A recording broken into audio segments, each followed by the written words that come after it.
about this Hasan guy. Sorry, I know that a lot of you see me as an antagonistic alternative to him, but it's nothing if not newsworthy the extent to which CNN and all of its Israel worshipping sycophants like Tapper are trying to turn him into a wedge against the rest of the Democratic Party. You guys see this bit? I think it's incredible that Democratic moderates are simultaneously holding the position of being the, like, popularist stance, oh, we need to meet the voters where they are, also critiquing Hasan for being far left. On a lot of social issues, Hasan is objectively closer to the median Democrat than fucking Jake Tapper. Like, if you go out and you ask the average Democrat about their positions on taxing the rich or Medicare for all or whatever else, I guarantee you you're going to get people who are on average quite a bit to the left of the people who they let on CNN, except for Hasan, who was on CNN today. Hasan, Emma Vigeland, damn, maybe a couple more years on the straight and narrow, and I'll be able to go up there and embarrass myself.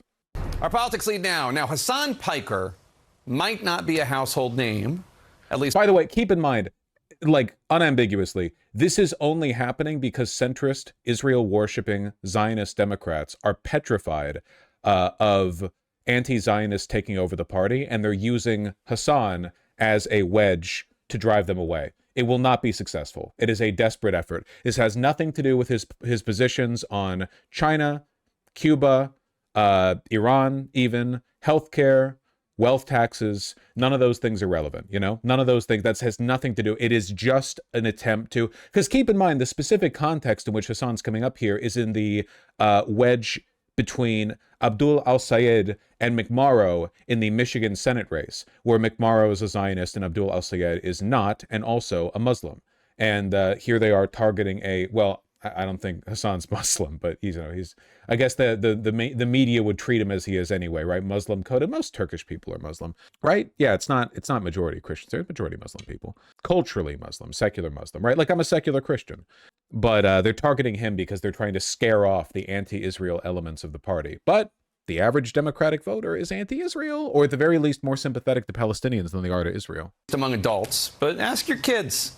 His new role as a midterm surrogate for some Democrats is proof that his political influence is expanding far beyond the streaming platform Twitch, where he has taken up residence. He is, without question, an online influencer with nearly 3 million followers. His rise as a prominent voice on the left is now driving a wedge between Democrats, and for good reason. You are deliberately driving the wedge. He himself is not driving the wedge. You are driving the wedge. Hasan Piker's past and present is checkered with controversial, if not outrageous, if not bigoted state comments like... Remember that Jake Tapper is not only a shameless Zionist, but an open Islamophobe. Like, Jake Tapper has consistently covered the post-October 7th... I mean, not to say it starts there, but the post-October 7th relationship between Israel and its Arab neighbors in an extremely biased way. This one. America deserved 9/11, dude. F it. I'm saying it. We totally put it on ourselves, dude. Holy shit. The ultra-Orthodox Jews leaving Israel, hilarious. Okay? If they serve in the military and then they get their untrained, inbred asses shipped into southern Lebanon, again, very funny. No, can you explain what's wrong? How would that not be funny? Can you explain? Hello? By the way, I led, like, oil prices skyrocketing, market crashing, employment and hiring records absolutely through the floor, looking terrible. CNN, let's run this fucking hit piece on a live streamer. Here's some 5-year-old clips on a live streamer. Hasan Piker calling Orthodox Jews inbred. Piker's... You wanna Google Orthodox Jews inbred? I mean, he said it. Truth is an absolute defense to defamation. That shit's true. Yeah.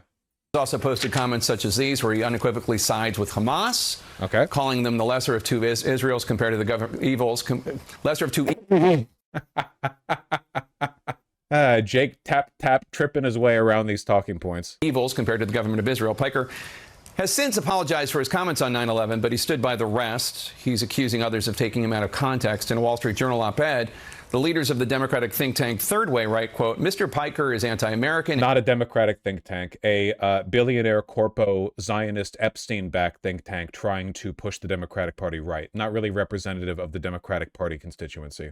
Seriously, no voters made third way. It was picked, it was chosen, it was constructed by the Epstein class. Anti-women, anti-Western, and anti-Semitic. No Democrat should engage with him. All should seek to push him to the fringe where he belongs, unquote.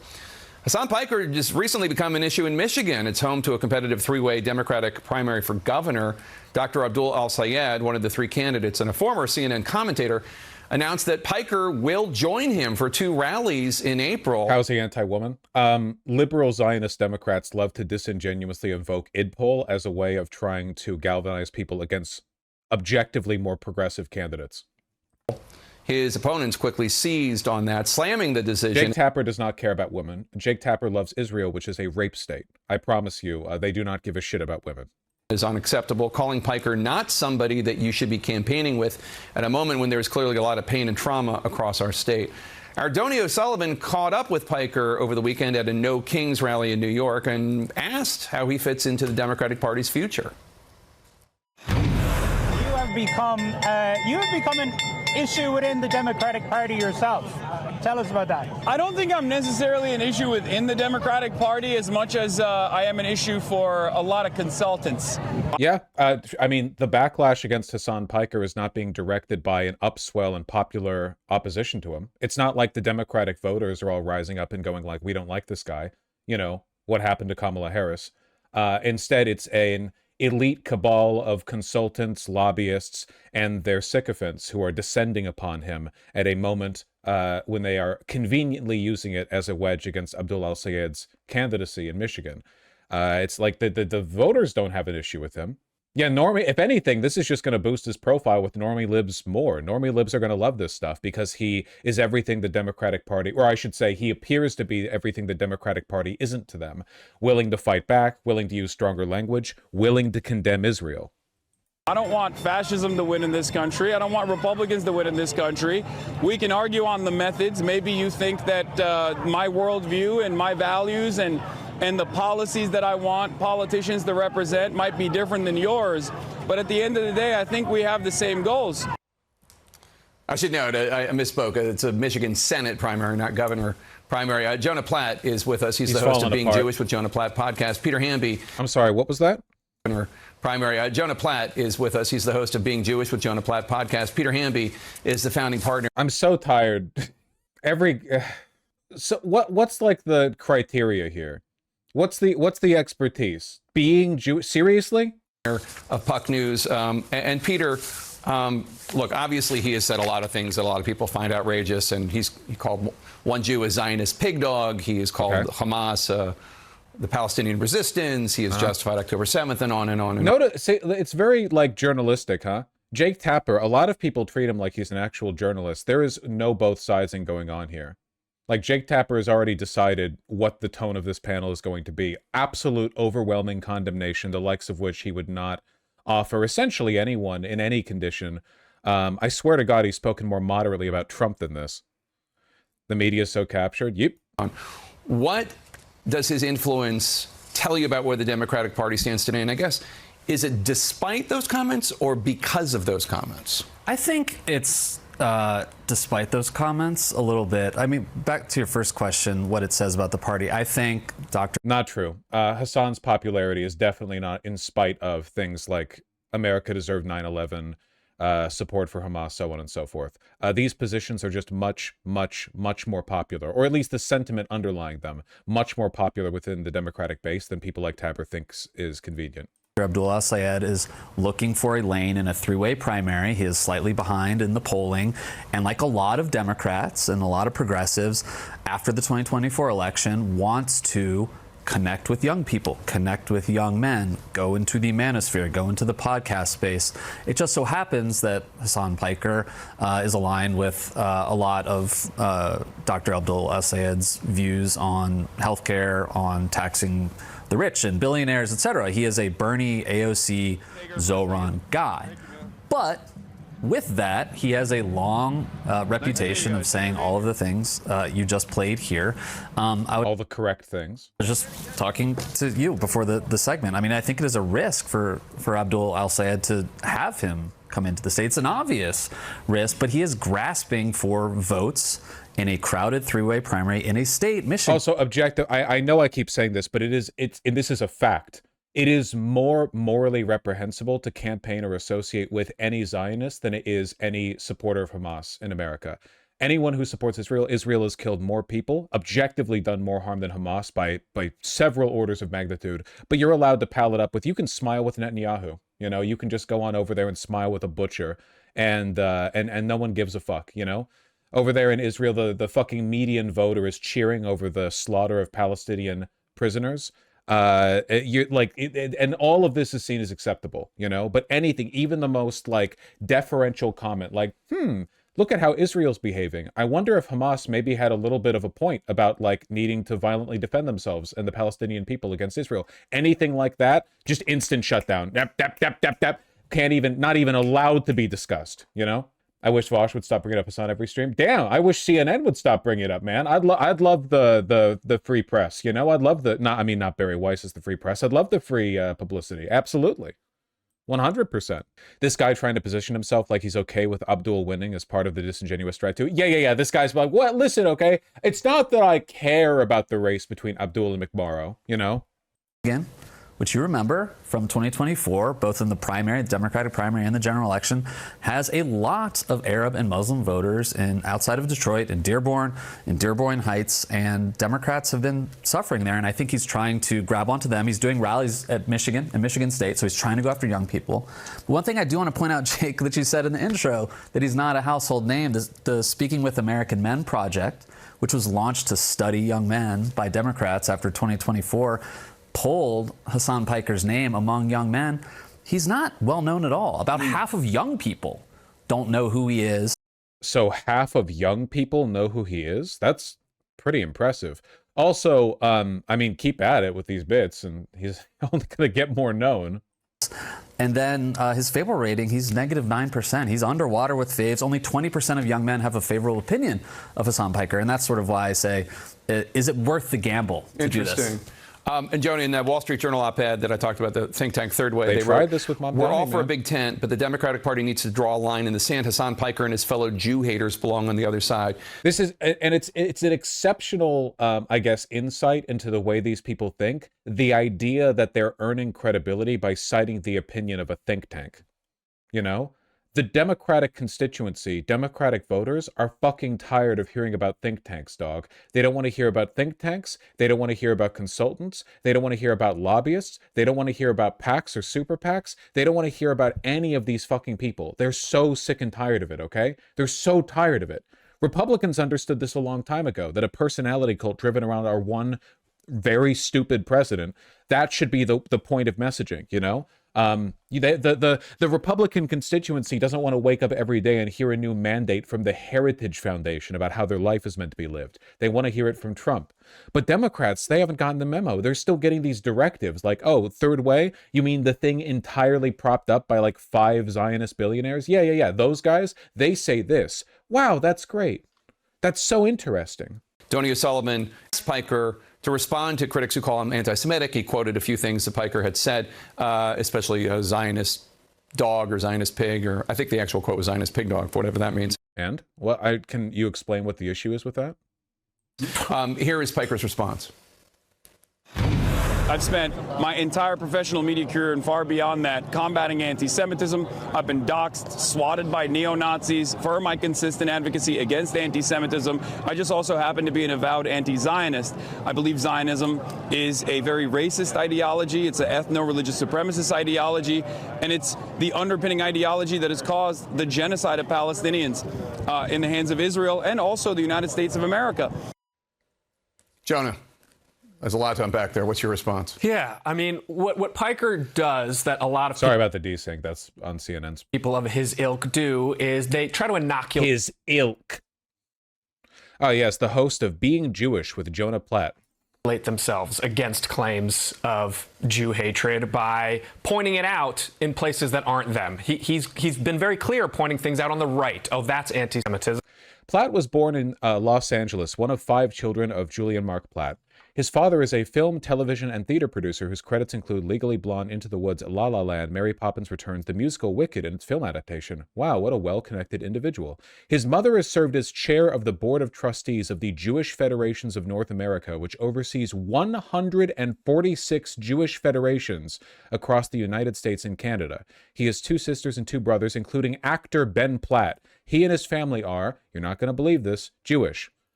Attended Jewish day school and sleepaway camp at Camp Ramah, affiliated with conservative Judaism. Birthright Israel. Harvard Westlake School. In 2023, Platt contributed a column to Variety as part of Variety's anti-Semitism and Hollywood package. Wow, October 2023. This guy's career of advocacy literally starts right after October 7th. In January 2024, he joined some other people in signing an open letter addressing the Academy of Motion Picture Arts and Sciences, demanding it include Jews in its representation and inclusion standards. Oh, God forbid. Oh, my brothers and sisters, join me in prayer that one day Jews might be represented by the Academy of Motion Picture Arts and Sciences. I hope one day may we see a Jew in Hollywood. Jesus fucking Christ. 1 second. In late 2024, California's 51st State Assembly District recognized him with a Community Excellence Award for combating anti-Semitism. In October 2024, he started the podcast Being Jewish with Jonah Platt. His guests have included actor Skylar Astin, singer and activist Montana Tucker, Rabbi David Wolpe, writer Sarah Horwitz, comedian Tiffany Haddish, actor a lot of people. Awarded multiple accolades for his podcast. Literally, this guy's entire career, his entire life is October 7th happened. I am now going to make a career out of whining. He tried to make a takedown video of Miss Rachel, and it's basically what you expect. Dude. We need to shut these people up because they are going to incite a 1,000-year pogrom against Jewish people. These people are so hateable, so contemptuous, so openly hypocritical and monstrous. Like, it's insane. They're genuinely Groyper factories, man. Yeah, seriously. Being Jewish with Jonah Platt, 37,000 subscribers. I've got fucking 15 times that. When's my CNN panel? Whiny 2010 idpol bullshit. It's literally all they have. His wife converted to Judaism, and he is an advisory board member for the American Jewish University Miller Intro to Judaism program. Christ. Sarah Horwitz was that crazy cunt who was talking about how we need to teach the Holocaust as an explicitly Jewish tragedy that never again means only for Jews, right? I think so, yeah. Maybe not. I don't know. Unfortunately, it does kind of seem like 50% of everyone with the Wikipedia article is a crazy Zionist, so I might be mixing names up. These are the tropes they use, and then he'll use the exact same tropes and just sub-Jew for Israel, which is the place where all Jews collectively have a connection to, and is the homeland where more than 50% of Jews on planet Earth live. So it's not, he would never say Jews control the media, but Israel controls the media. And, you know, the Jews didn't pull us into the war with Iran and control the American government, but Israel does. And so he's able to sort of just insanely anti-Semitic on every level. Like, he's essentially saying, no, you have to own this. It's all of us doing it, not just Israel. Which, like, man, I don't think you understand. I know you're sitting across from Jake Tapper right now, but I don't think you understand the direction the average American's position of Israel is shifting in. Get away with some of this stuff in these subtle ways when really his impact is just as harmful as any out-and-out anti-Semite. Just he's got a different name and he comes from a different wing of politics. It's interesting. Politico asked a bunch of Democratic politicians running for just from a couple days ago. A children's platform, 12+ billion views, 19.2 million subscribers. Damn, that's so many more than you have. More than the entire Jewish population on Earth. This isn't fringe. This is how narratives get mainstreamed. And it's just her. It's just a picture of her. Also, this was written by ChatGPT. Just a picture of her. Do normies even care about Hasan? Let me put it this way, okay? This is the thing that bothers me. Normies are going to care more about Hasan because of CNN and Jake Tapper's obsession with trying to use him as a wedge. However, literally 0 people give a fuck about this guy. The only reason this guy has a career is because wealthy, powerful Zionists, largely Jewish people, promote internally because they want to keep a constant, like, air of mysticism and, like, no-go idpol around their identities. He literally started a post-October 7th podcast that seems to be completely oriented around, like, you are anti-Semitic if you ever question us. We are the chosen people. We have a right to this. We're doing what's happening in Israel, but you can't point that out because that's anti-Semitic. I didn't know who this guy was before this. Nobody knows. That's the point. It's like the third way think tank. They're not for real people. They're not for the average Democratic constituent. They're not for the voters.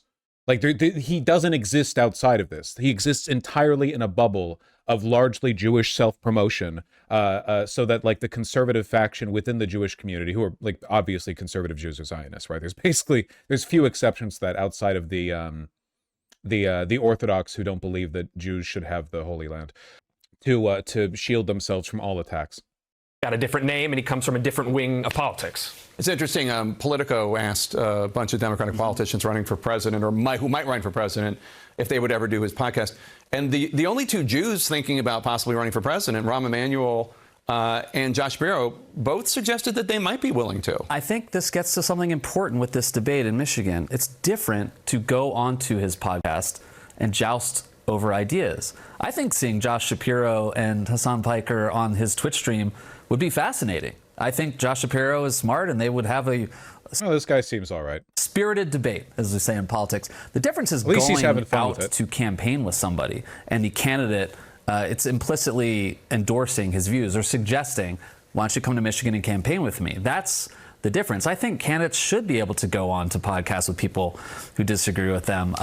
But yeah, I mean, the politics of Israel heading into 2028 are going to be fascinating. You're already seeing tons of Democrats kind of come out against AIPAC, right, but also defending Israel. Gavin Newsom obviously had to walk back, calling Israel an apartheid state. The other thing that's a factor here... He didn't have to. He chose to. The more Democrats engage with influencers heading into 2028, they're going to have to confront some views, things they might have said in the past. Quick one-sentence final thoughts on this. You worried about... Like how they didn't address any of his claims, lol. It's just like the strategy here seems to be to tell every Democratic voter that the word for Democrat who wants to improve things, who opposes genocide, who wants to fix our healthcare, who wants to fix our economy, and who wants to punish the Republicans for what they've done, we have a word for those people. We call them anti-Semites. If that's the offer you're making the American people, I know which way the Democratic Party is going to lean. But that is literally what you're saying. Like, oh, you want a candidate who will do all the good things? Well, they're also anti-Israel. So, yeah, I guess the average Democrat's going to be like, okay, I guess I'm anti-Semitic, Why? I mean, might as well. They seem very insistent that I be. the direction of the Democratic Party? I'm worried. I agree that they should be able to debate, but they have to come in clear-eyed and know that they're there to debate and push back on these bad ideas, not to get it chummy and have a Didn't talk about fun a single one of his conversation. ideas. Thanks so much for being here. Great. What a great time to be in LA to have you both in studio. Really. And then, funnily and weirdly enough, and sort of adding to the narrative confusion of the whole thing, literally right after this happened, the next day, Hasan Piker went on CNN directly to talk about Cuba. This must be very confusing for your average boomer CNN viewer, where one day it's like this Jew-hating piece of shit who said that Orthodox Jews are inbred has to be put down like a rabid dog, and the next day he's on here promoting the Cuban people. Story is for the first time. Thanks for being here. Thank you for having me. Paint us a picture of what it's like on the ground. What'd you see? When I first landed in Cuba, I was taken aback Almost like it was planned before the first segment. Yeah, you know Tapper's seething at this. by how beautiful everything was. You know, you got the 1950s cars, and it's a tropical island destination. But very quickly thereafter, as soon as we got into Havana, the main city area where people congregate, I couldn't believe the sights that I was seeing. It was very sad. You had homes that looked like they were bombed out. Our tour guide Wouldn't at it the just time, make everyone who hates Hasan look like a big fat liar who can't be trusted? The thing that pisses me off too is like every time they go after Hasan, they keep posting him saying stuff that's correct instead of him downplaying fucking China seizing Taiwan or Russia invading Ukraine, which is the shit that pisses me off the most.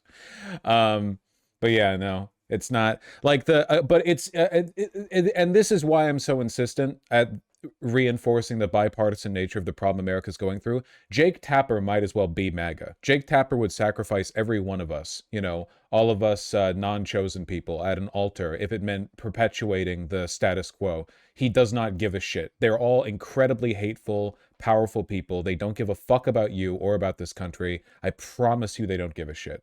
They are Jake Tapper has LARPed as a Democrat for so long, but he would give all of it away if it meant defending Israel. So many Democrats are like that. It's disgusting.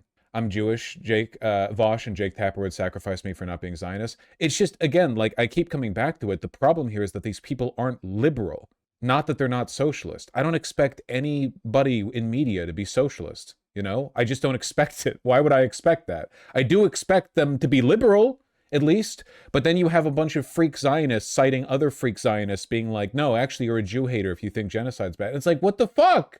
None of these people, you don't even believe in human rights. You don't believe in the international rules-based order that liberals built after World War II. You don't believe in universal human rights. You don't believe in democracy. You don't believe in legal impartiality. You literally don't believe in any virtue that the liberals came up with in the fucking Renaissance. What's the post-Enlightenment thinking? What do you believe in? You don't believe in any of it. I wish I was dealing with a liberal Democratic Party. It'd be great if my fucking ops were liberal. That'd be amazing. Oh, I hate America. I hate how liberal it is. What a dream life that would be. Christ. Said that this was somewhat of a product of hurricane season and how difficult it is to like repair these buildings. And I already had known about the rolling blackouts, and I experienced them later in the day. And it was definitely unlike anything I've ever experienced before. Everything's pitch black. There aren't any traffic lights on. Like it's crazy, right? But I was taken aback. I was very sad by all the poverty that I saw, and then I was very angry. It was actually Ben Rhodes who told me that I would get very sad when I first went to Obama foreign policy advisor. Former Obama foreign policy advisor Ben Rhodes, who was formative in the previous normalization agreement with Cuba that Barack Obama. What's your view of liberalism? To me, Jake Tapper is an example par excellence of liberal thinking. So when I say liberal, I mean capital L liberalism, as in the virtues of the Enlightenment, the stuff the founding fathers were jerking themselves off over and not applying properly. The problem is that like, I think that on most issues, Democrats are mostly liberal. Like, let me put it this way. I think that the Democrats are bad allies in a lot of ways for trans and gay people and so on. Like, they do a bad job advocating for the rights of queer people. But I think that for the most part, Democrats are ideologically liberal when it comes to queer rights. Like, I think that most Democrats, voters and politicians, have the kind of like universal equality, laissez-faire, live your life attitude, like for the most part. I'm not saying there aren't bigots in the Democratic Party, but I think that's the tendency in the party. The problem is that when it comes to, like, Zionism is objectively illiberal on every level. Not only is it illiberal, it's openly fascist, ethno-nationalist. People get different rights and privileges because of their bloodline, because of their birthright, like on every level. And Israel is a very illiberal country. So it seems like a lot of people who were liberal, or at least were willing to pretend to be liberal on every other issue, when it comes to Israel, are extremely illiberal, that they're willing to sacrifice all those values, you know? And as a consequence, everything else is getting dragged down. If you support illiberalism in one area, it's only a matter of time before you sacrifice it elsewise. If you are already willing to compromise on your principles for the sake of the state of Israel, which is not even in this fucking country, it's another country, then of course you're going to sacrifice them here. Did they ever have those values? I mean, depends on who we're talking about. Did Jake Tapper? I don't know. It kind of seems like a lot of them never believed in any of this shit to begin with, and were always just chasing the median opinion through polling. That's why you get people like Hillary Clinton or, Jesus Christ, I don't know, Gavin Newsom, who seem progressive sometimes only in the light of like what it seems they can get away with politically. But when it comes to taking a stand on anything that's politically unpopular, you can't trust them for shit. They shift with the polling, you know? Hillary Clinton or Jesus Christ? Oh, I get it, because I said Jesus Christ, Gavin Newsom. Thank you. I caught up to that one. So I don't know. A lot of it's insincerity. I guess the problem that I have with this in terms of Democrats' political viability is that Republican politicians and Republican voters are ideologically, sincerely illiberal. But Democrats aren't offering a meaningful counter to that, you know? You can't fight illiberalism with conditional, technocratic, banal, meandering, bureaucratic, we'll check the polls and see what they say liberalism. You need to be an actual capital L liberal, a positive advocate for equality. But it is not possible to do that if you support Israel in its current state.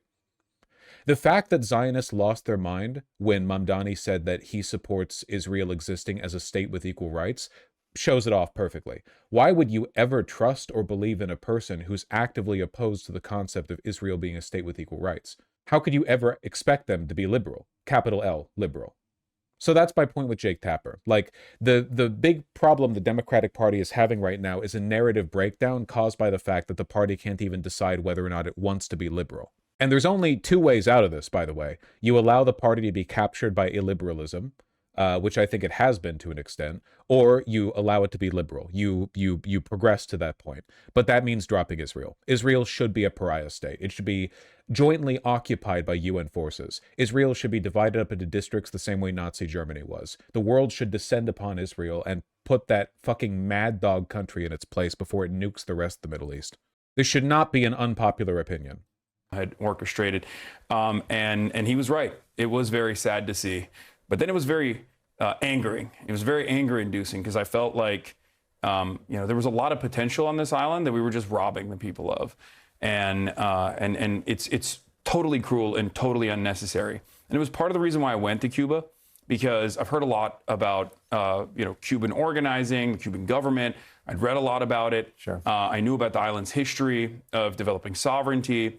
But I'd also heard about this blockade, right? And I wanted to figure out exactly how this blockade was harming people directly, and in many ways that are indirect, because the blockade itself is designed to be invisible. It's a system of sanctions. It's this like bureaucratic nightmare that basically renders it impossible for the island to do regular commerce, just like any other country. Not gonna lie, I don't see eye to eye with Hasan and everything, but after this week, I'm his strongest soldier. It is worth remembering that whatever disagreements you have with him, he is objectively closer to capital L liberalism than the average Democratic politician. And, by the way, to the positions of the median voter. Not to say you have to like him, but I think it's probably a good thing that CNN and Jake Tapper are trying to make a wedge out of him when he's closer to representing the ideals of the party than Jake is.